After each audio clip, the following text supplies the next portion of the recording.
نحمده ونصلي على رسوله الكريم أما بعد فقد قال رسول الله صلى الله عليه وسلم أفضل الجهاد كلمة حق عند سلطان جائر أو كما قال عليه الصلاة والسلام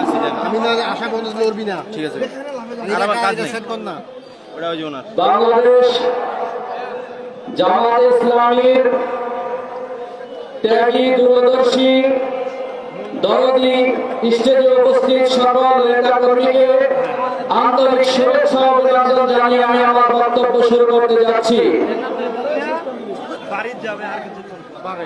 সংগ্রামী সাথী ও বন্ধুগণ, 17 বছর পর্যন্ত উলামায়ে কেরামের উপরে কোরআন সুন্নাহর পক্ষের শক্তিকে দমন করার জন্য সর্বোচ্চ শক্তি প্রয়োগ করে কোনদিন কোরআন সুন্নাহর শক্তিকে দমন করা সম্ভব হয়নি।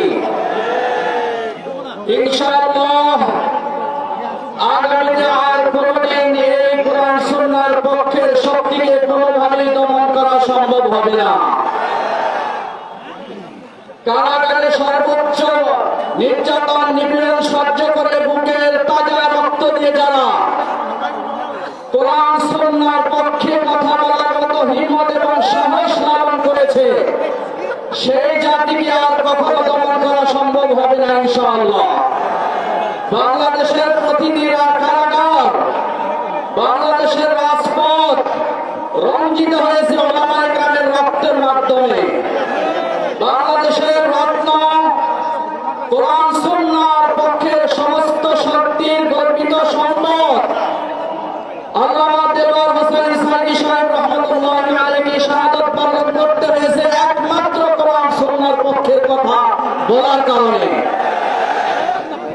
আর কোনদিন বাংলাদেশে কোন ইমানদারের জীবন যতক্ষণ পর্যন্ত থাকবে, আল্লাহর কসম কোনদিন কোরআন সুন্নাহর বিরুদ্ধে শক্তি প্রতিষ্ঠিত হওয়ার সুযোগ দেওয়া হবে না।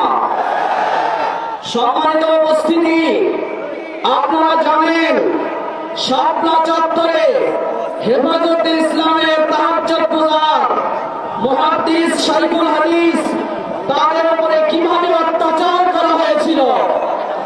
একটাই কারণ, কোরআন সুন্নাহর পক্ষে তারা কথা কেন বলেছিল।